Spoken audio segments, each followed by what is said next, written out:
Hey there, I'm Zach Hunter. I'm 20 years old, I'm a college student, I'm a writer, and I'm an abolitionist. Basically, that means that I want to free people from slavery. I found out when I was 12 years old that there are more than 27 million people physically enslaved around the world today, and I decided that wasn't okay with me. I got really, really angry, actually, about the fact that that many people are enslaved, and especially when I found out that a lot of them are my age. You know, we're my age, we're 12 years old. And decided to do something. So I started raising money, raising awareness to end modern-day slavery. And I've had the privilege of speaking all around the world and being able to write books about what I'm passionate about. But mainly, what I hope to do is to basically mobilize and enable my generation, you guys, to live fully, to find a passion, to find something that makes their heart beat faster, find a purpose, and then do something about it with God. And basically, that includes your strengths. Your passion should be something that you can seek and that you can pursue and that you can do to the best of your ability. So if you're an amazing athlete, I watched Carter Zimmerman's video, which would be down there on this page, and he's living fully. He is pursuing his passion.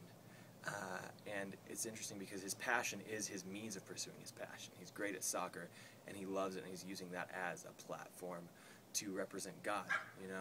And that's amazing. There are dogs barking over there. Also, if you're an artist, you know, if you're a musician, you can use your platform, your influence, your voice to speak up for those who can't speak for themselves, you know? I don't have that much that I'm good at, honestly. I'm not even that great at talking, you know, and I'm distracted by barking dogs. But what I'm saying is no matter what, you have a sphere of influence. No matter what, you have people that you know that will listen to what you have to say if you say, hey, this is something that really matters to me. This is something that's a big deal to me.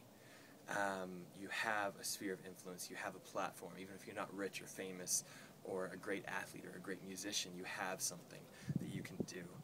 I have found that I've been able to get closer to God through doing this. I've been able to find God, especially in the hurting, in my own personal hurting and in the hurting of others. By getting outside of myself, I've been able to find God in that. In times where I feel like the most self-pity and where I feel just like the worst about myself, you know, and I feel like the situation that I'm in just really sucks, if I focus on the hurting of others and if I focus on what I can do to alleviate that suffering, that's where I find Jesus, you know? Bono talks about God being in the cardboard boxes, you know?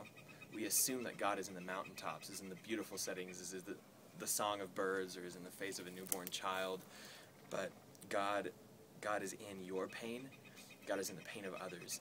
What I want to encourage you guys to do is to not avoid pain, to not avoid facing your own pain, and to not avoid messing with the pain of others. You know, it's way too easy to numb ourselves, to anesthetize ourselves to the hurting that we see in the world because it hurts us, you know, especially if you're an empathetic person, especially if you hear like of a painful situation or see something on the news and you're like, you know, that's really painful, I better change the channel, or you feel guilty. I want you to think about this, and this is something that's been really hitting me lately, is that to live fully is to feel. Now that doesn't mean that like we need to let our feelings completely control us, but what I mean by that is pain has a purpose. You know, nobody revels in pain except the sadist or the masochist, you know. Pain is for a reason, though. Pain is to cause us to act, you know. It's the same thing with any sort of interest, with any sort of emotion. It makes us want to do something, you know. If we're happy, we want to express it. If we're sad, we want to express it. If we're angry, we want to express it. You know, it makes us want to do something outwardly. I want to encourage you to not run away from pain, but to act out of your pain, not in a negative way, but to say, this hurts, this is bad, but I can learn something from this, you know? And I want to encourage you to find that in the midst of pain, in the midst of the suffering in the world, that your part in it, your part in in alleviating the suffering of others can bring you joy, you know? And in the Bible it says that the joy of the Lord is our strength. Live fully. That's hashtag. It's hashtag live fully. I think that's a thing. Okay, peace.